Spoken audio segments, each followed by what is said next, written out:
on that.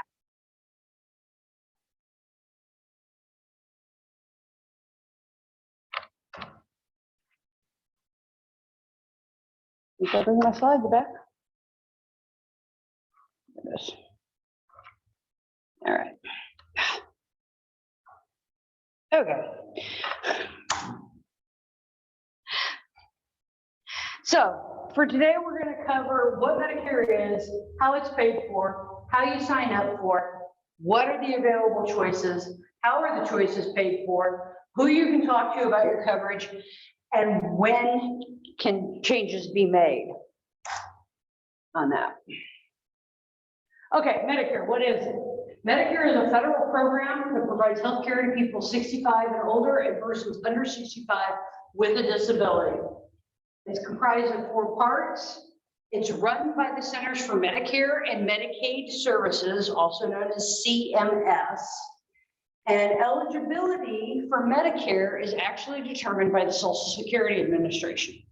A lot of people think that Social Security and Medicare are one and the same or run by the same organization. Actually, they're not. They're run by 2 different organizations. It's just that Social Security does the eligibility for Medicare on that. A little timeline here. Okay. Part A. Part A is what's called hospitalization coverage. It's free to anyone who has 40 quarters of work, roughly 10 years of full-time work. If you have 40 quarters in, you get your Medicare Part A free. It covers hospitalization, home care, hospice on that.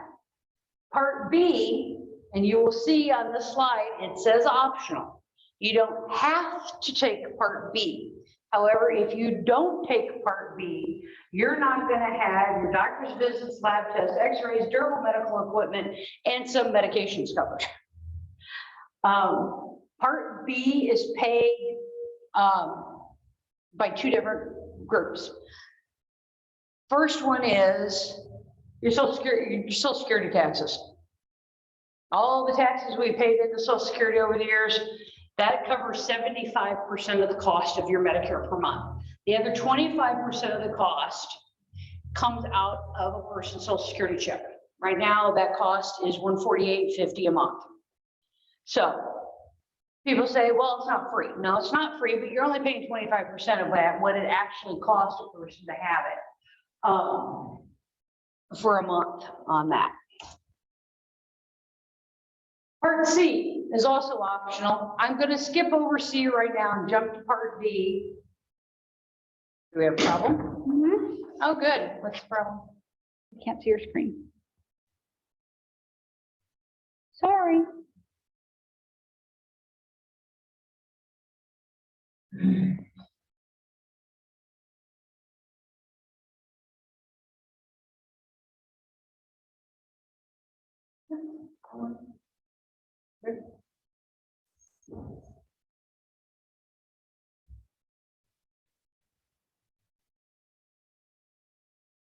Is this where you are? Yep. Okay. Let me go look on my end to make sure that that's okay. Sorry, I'll just keep going. Part D is prescription drug coverage. This started in 2005, 2006 with the Medicare Improvement for Patients and Providers Act. That came in. Premiums for Part D are paid solely by the beneficiary. And the average is about $30 a month for Part D. Jump back to Part C. Said Part C is also optional. Part C is what's called the Medicare Advantage plans. Those are HMOs, PPOs, and we've got private fee-for-services, and I don't think we have a private fee-for-service left here in Illinois under this. This basically takes your Part A, your Part B, and your Part D, rolls them into one big ball, and you've got one company. Previously, before Medicare Advantage plans came, you had your Part A, your Part B, and you could get a supplemental plan. You can still do that, but they brought in the Medicare Advantage plans as a roll-in and trying to cost save the Medicare costs on this. We will get much more in depth into the Part C plans later on. But those are your 4 parts. Your Part A, hospitalization. Part B, doctors, hospital, or doctor's visits, lab tests, x-rays, durable medical equipment. Part C, the Medicare Advantage plans, and Part D, your prescription drug coverage on that. Okay, so how does it work? Like I said, Part A is free, and you have 40 quarters of work in. If you don't have 40 quarters of work in, there are 2 steps that you can pay. You don't have to have any quarters of work in, and you can still buy into the Medicare plan. It's going to cost you approximately $600 a month just for Part A, if you do that. Part B, like I said, optional. You don't have to take it, but if you don't, you're not going to have that coverage for doctor's office lab tests and things like that. Also, if you don't take Part B when you're first eligible for it, there may be monetary consequences in the future on that. And we'll get more into depth on that also. Like I said, Part C is also optional, but Part C takes in and combines Part A, Part B, and Part D into one neat little package. And then Part D, again, optional. Nobody has to take prescription drug coverage. But if you don't take it when you're first eligible, again, there could be consequences for that. Okay, if you do not have 40 quarters, I just said, you can buy into the Medicare Part A plan. If you don't have 40 quarters in, but you have up to 39 quarters, you have 30 to 39 quarters, you can buy into Part A for $259 a month. If you have less than 30 or less than 29 quarters in, it's going to cost you $471. And don't quote me on those prices right now. I don't think I updated those on that. Okay. So enrollment. A person is eligible for all parts of Medicare when they turn 65. You enroll through the Social Security office. You receive a red, white, and blue Medicare card with your Medicare number and your dates of eligibility on it. It says Part A, Part B with the dates on it. Part B payment is taken directly from Social Security check if you receive one. If not, then the CMS will bill you quarterly. There are some people that are what they call technically eligible for Part B, but they didn't pay into it. And some of those are federal employees that didn't pay specifically into Social Security. They paid into the FERS system. So their retirement's coming out of there. So they're technically eligible for Medicare, but they don't get the monetary from Social Security to pay the Medicare. So they get a quarterly bill.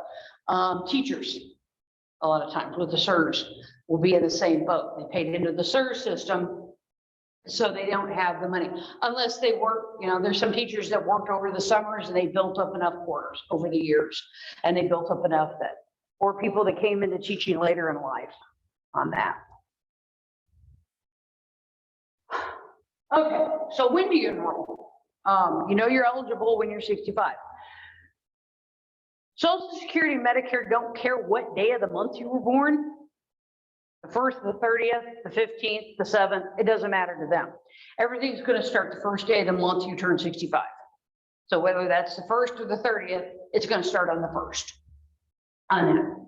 So 3 to 6 months before your 65th birthday, if you are not already receiving cash benefits from Social Security, you need to contact the Social Security office and say, hey, my 65th birthday is coming up. I need to enroll in Medicare. They're going to walk you through the whole process. Okay, you're going to be 65 in 4 months. Are you going to take cash benefits? No, I'm going to continue working. I just want to sign up for my Medicare. All right. They're going to walk through that whole process. If you start receiving benefits from Social Security, you can receive them as early as age 62. So if you retire at age 62, you start taking your cash benefits at age 62, 3 months before you turn 65, they're going to send you your Medicare card. You're already in the system. They already know you're turning 65. So they send you your card. Everything's going to have, if you turn 65 in October, it's going to say October 1st, 2021. And everything's going to be good. If you do not take Part B when you are first eligible, for the most part, you will then have to wait. So you turn to 65, you're like, I don't want to pay that 140.50 to them. I don't need it. Go on. 5 years down the road, you're like, I'm getting a little older. Maybe I need to pick up that Part B. And it's July.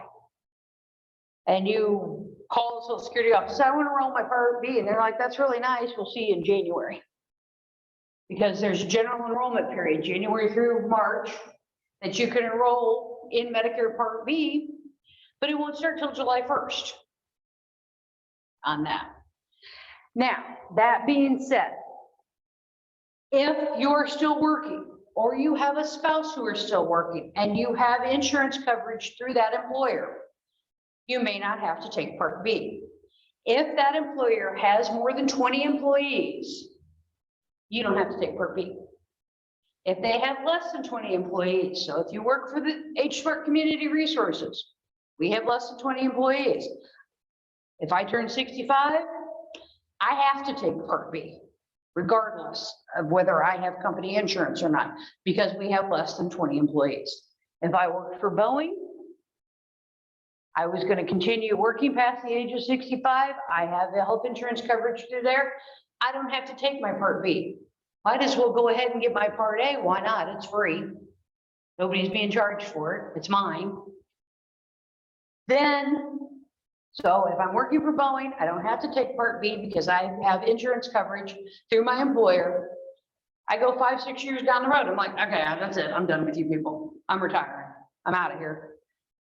Then there's a form that has to be filled out, has to be taken to the HR department. They have to say, okay, Chris had insurance through us from the age of 65 until whatever date I'm going to retire on this.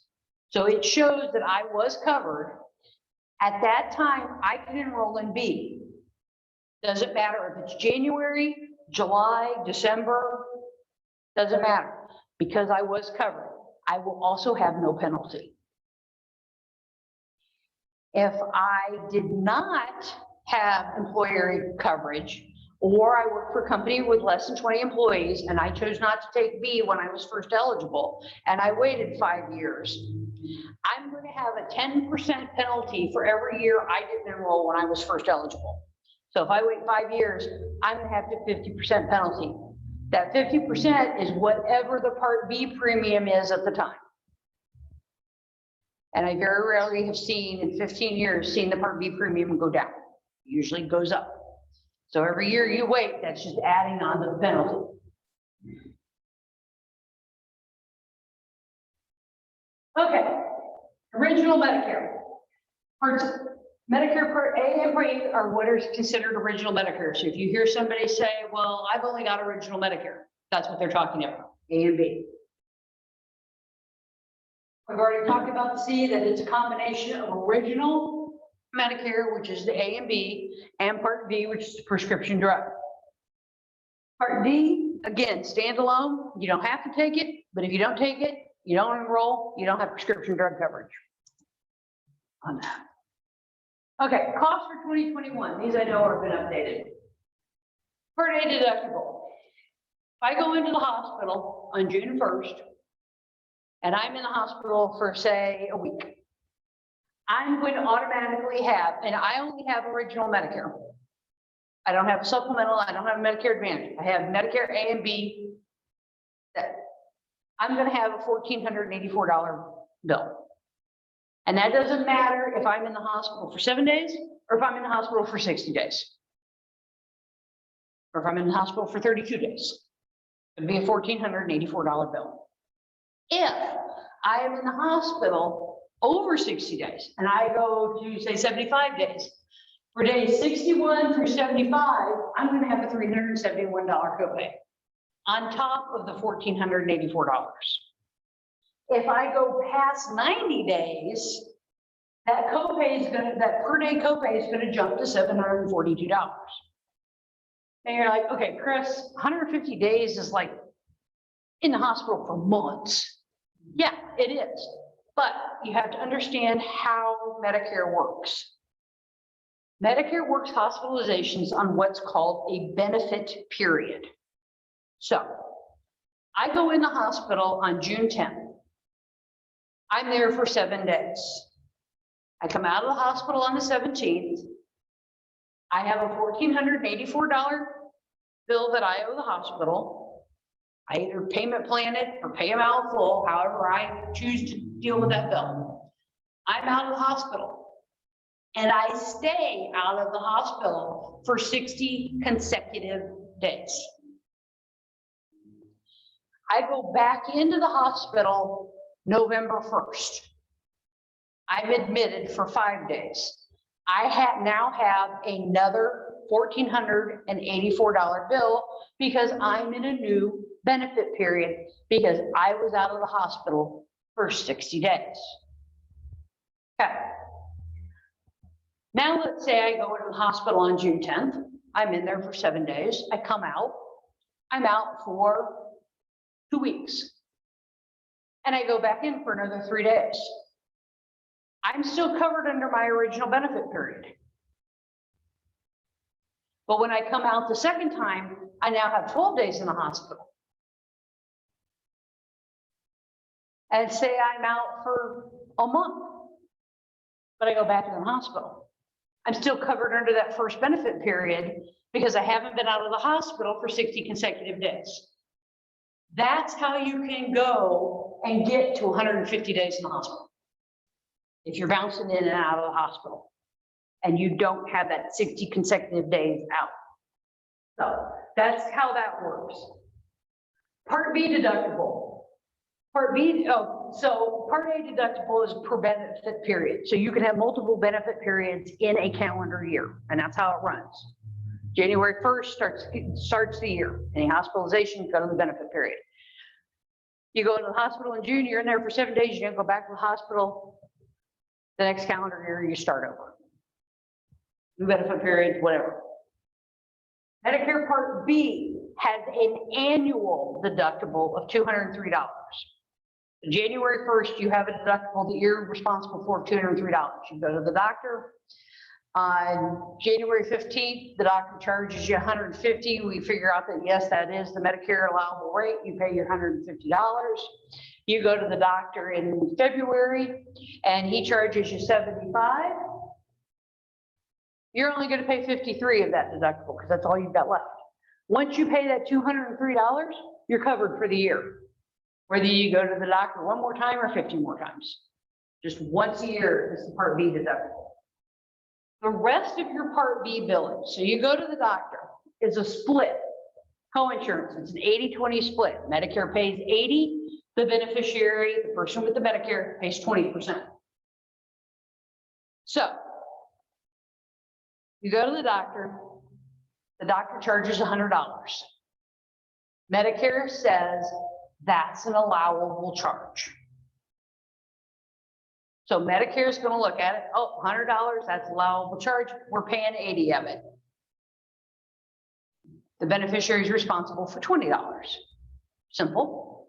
Again, we're talking about if you only have original A and B, you have no supplemental, no Medicare Advantage, no nothing else on that.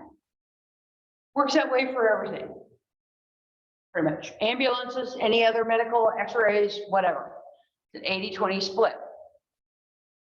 Now, there's something called assignment. A doctor can choose to take assignment from Medicare. And basically what that means is that the doctor has agreed to take whatever Medicare says is the allowable charge. So they bill $100. Medicare says that's an allowable charge. They pay the 80, beneficiary pays 20, everybody's happy. Say the doctor bills $175. Medicare goes, no, that's not an allowable charge for that service. It's $100 allowable charge.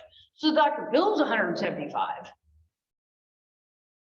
but Medicare says only $100 is allowable. And again, Medicare pays 80, the beneficiary pays 20. Well, what happens to another $75? Well, occasionally the doctor's office will try to bill it to the beneficiary. But even if the doctor does not take assignment, if they take assignment, they shouldn't be billing that balance. but the doctor can choose not to take assignment. If they choose not to take assignment, they can only bill 15% over what Medicare says is allowable. So Medicare says $100 is allowable. The max the doctor could charge, not taking assignment, is $115. So the other $60 just disappears and should not be billed to anybody. So that's the way that works. So in that case, the doctor doesn't take assignment, Medicare says $100, they're still paying their $80. They're not increasing and paying extra money because the doctor doesn't take assignment. They're still paying $80. Now the beneficiary, instead of being responsible for $20, is now responsible for $35 on that. Medicare Part D, currently in 2021, the max deductible is $445. Some plans have zero deductible, some have $200 deductible, but the max they can legally charge for deductible is $445. Again, same way as Part B works, it's an annual deductible. Once you pay the $445, you're done for the year. Come January 1st, it starts over. Okay, anybody got a headache yet? There's a lot of people eyes rolling, they're taking their glasses off, pinching the bridge of their nose on this. I found this, yeah, don't worry, I'm not done yet. I found this when I first started doing Medicare during the initial rollout of Medicare in 2005, 2006. That's pretty much how I felt when people were trying to explain Medicare to me, and I'm like, I'm glad I don't have to deal with this. Well, 15 years later, and I'm closer to Medicare than I was on that. It is a very confusing topic for anybody on this. Okay, so you're getting ready to retire, you're coming up on Medicare age, or you're actually thinking about retirement. What am I going to do? How am I going to do it? It's like, yeah, financially I could retire at age 55, but I'm not eligible for Medicare until I'm 65. What am I going to do in the 10 years in between? Which is a large reason why a lot of people don't retire early. That's like, I can't go out and get health insurance and stuff. Things to think about. So, are you retired? Do you have retiree coverage to a former employer? Are you retired and you have coverage? Or are you getting ready to retire and will you be able to keep the coverage you currently have? Do you have a spouse that's still working and covered under their health insurance? A lot of people. My husband and I are a perfect example. I'm covered under my husband's insurance. My husband's 5 years older than I am. He's going to hit 65 before I do. And I won't even be at an age to start drawing Social Security benefits at that time on that. On this. What does your retirement look like? Do you plan on traveling, spending parts of the year in different locations? They call snowbirds. We actually have a reverse snowbird. We have a lady who spends her summers in Canada and her winters in Illinois on this. But you know, is that something that you want to do, something you're thinking about doing? Even if you're not gonna, you know, we had a lady who lived in O'Fallon. She spent the winters, her daughter came up around Thanksgiving, picked her up, took her back down to Boca Raton. She spent the winter in Boca Raton, came back up here early mid-March, and spent March to November here in Illinois. She did that every year on this. Some people are like, hey, you know what? I'm gonna spend a month down here. I'm gonna spend, you know, and they're gonna travel. Other people are like, I ain't leaving. I traveled my whole life. I was a traveling salesman. Didn't do it again. These are things you want to take into consideration. Okay. What if you're still working after the age of 65? Like, I'm not going to retire yet. What am I going to do if I retire? We're seeing more and more of that. People are like, they see other people just sitting around. They're like, that's not going to be, I might as well keep working. I need something to do. I need a reason to get up in the morning. So if you're still working at age 65 and you have health insurance and then your work insurance will be your primary. So in the instance where if I'm working for Boeing has more than 20 employees, I have insurance coverage through them. That's going to be my primary. Medicare A is going to be a secondary insurance. My insurance is going to keep going like it has to. And we already talked about that if they have more than 20 employees, you don't have to pick up a Part D or Part B or a Part D if you have creditable, what they call creditable coverage. Places like Boeing and stuff have creditable coverage, and you will get a letter that states that. Again, if the employer has less than 20 employees, you have to pick up B. In this instance, where you have an employer with less than 20 employees, you have insurance coverage through your employer. You have to pick up B. Medicare becomes primary, and your employer coverage is a secondary insurance on that. So it's the opposite of employers with over 20. And that's a cost saving measure for smaller businesses, smaller companies on that. Okay. If you could retain your employer coverage when you actually retire. So you've done this, say you've hit the age of 70, I'm retiring now. When you retire, if you keep your employer's coverage in retirement, that's going to flip if you're working for Boeing. So while you were working over the age of 65, Boeing insurance was your primary, Medicare was your secondary.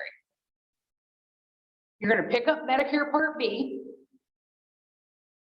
and it's going to flip. Medicare is going to become your primary when you retire, and the Boeing insurance is going to be your secondary on that. If you don't retain, cannot retain, or it's too costly for you to retain the coverage through your employer or former employer, that's when you got to make some decisions on what you want to do and how you want, what you want your insurance to look like on that. Okay, this is another one of my favorite ones, and that's partially because I had a 17-year career in archaeology before I came to social work. So anytime I can get that in. Okay, Chris, I've got questions. I don't know what I need to do. Normally in different circumstances, pre-pandemic, you know, we'd have anywhere from 6 to 20, 40 people that were here. I can't answer individual questions about everybody's individual circumstances. I can answer general questions in a setting like this. You want to find your local SHIP counselor on here. In our 7-county area, well, I've got the two future SHIP counselors for Washington County sitting with me in the room. Right now, Washington County is a little thin on SHIP counselors. So you can call us here at HSmart. You can always call us here at HSmart, and we will help you find the closest SHIP counselor for this. So SHIP stands for Senior Health Insurance Program. It's SHIP as in Paul, not T as in Tom. Several people have misunderstood me a couple of times. SHIP is a national program from the national level. It has different names in different states. Florida calls theirs Sunshine, Missouri calls theirs Claim, Illinois just stayed with SHIP on this. As SHIP counselors, we have signed an agreement, especially here in Illinois, with the Illinois Department on Aging SHIP office, that we do not work with or for any insurance company. So we're not going to come in and tell you, you got to get Humana, you got to get Blue Cross Blue Shield. We don't care. To the point of, we don't care what insurance you get, as long as you're getting the insurance coverage that you need for a price you can afford. So you're not going to see us come running in with Blue Cross Blue Shield shirts and all this and pushing one plan over another. We're going to evaluate, help you evaluate. We're going to answer your questions on that. Okay, enrollment period, or periods actually. So everybody has an initial enrollment period. That initial enrollment period starts 3 months before the month of your birthday. My birthday is in May. My enrollment period will start in February, March, April. I have the month of my birthday, May, and the 3 months after, June, July, and August. So I have from February to August to make up my mind on what I want to do with my insurance when I turn 65 and my Medicare. And this is for everybody, including people who are on disability, people who went on disability in their 40s and had their Medicare through disability. When they reach 65, they have an initial enrollment period, the same as everybody else does, so they can make changes to their Medicare, which a lot of times is beneficial for them. The annual enrollment period, which we are getting fast approaching, is October 15th to December 7th. During this period, you can start, stop, or switch your Medicare Part D. If you have a Medicare Advantage plan, you can switch your Medicare Advantage plan at that time also, because it involves your Part D on that. General enrollment period, which we talked about earlier when it came to Part B, is January 1st to March 31st. This is when you can start your Part B. This is also the same as the Medicare Advantage enrollment period. It's January 1st to March 31st. At this time, you can switch Medicare Advantage plans. We used to not have this. I know it sounds a little weird, but some people still won't pay attention to October 15th through December 7th. They think that's just for Part B.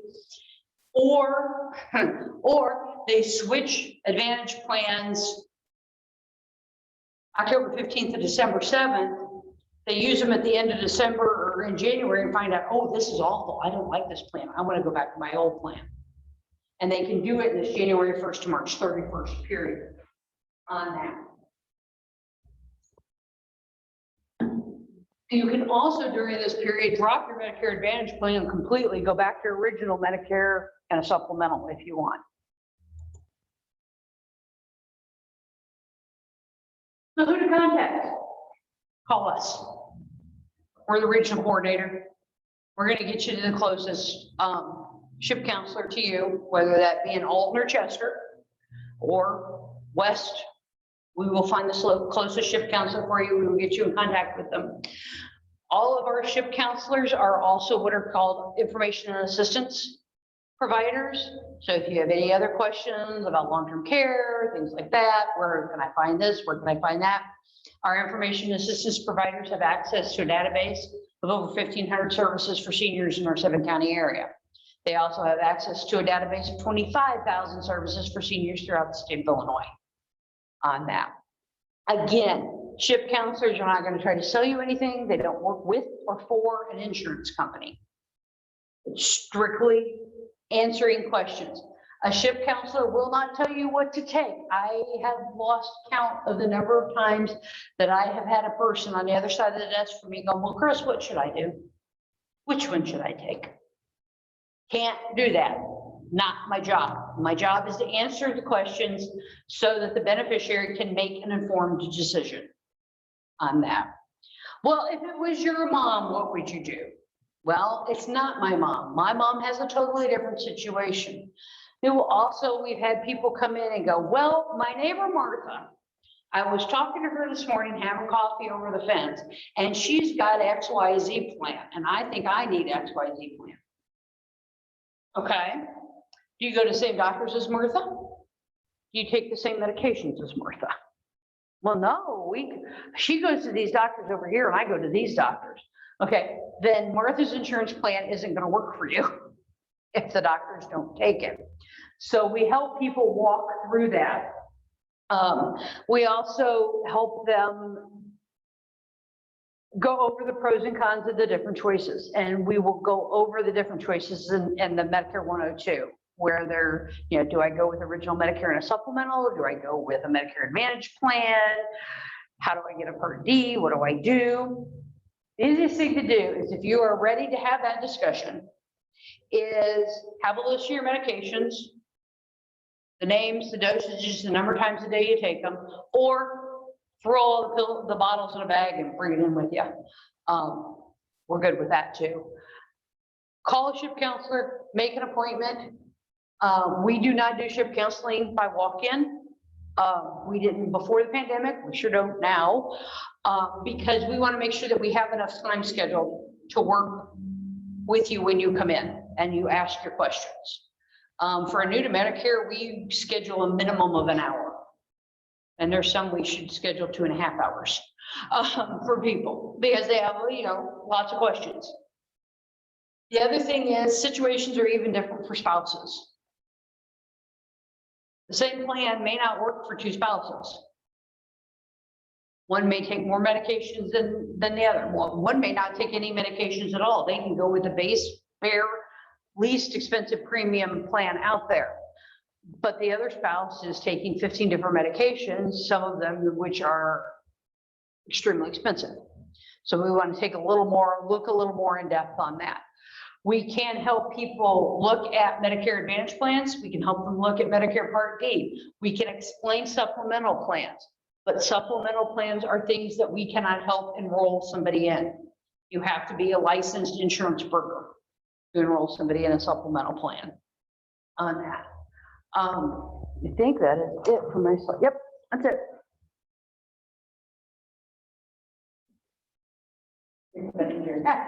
So, yeah, the best thing to do is if you have any questions, call the office. We can get you in contact with somebody. All right. Does anybody who is joining us virtually have any questions?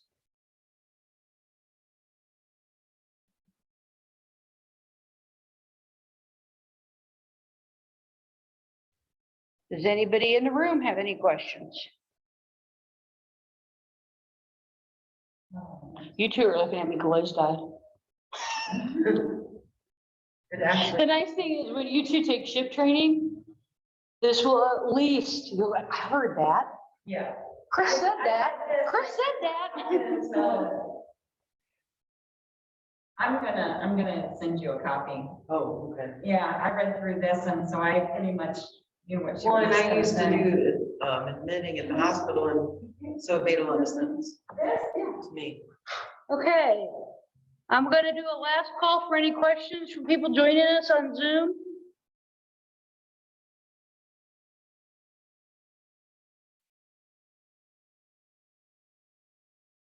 Okay. Well, I would like to thank everybody for joining us today. We will be doing Medicare 102 next Wednesday, the 22nd at 3 o'clock again. So I hope you can join us. Thank you. Are you on?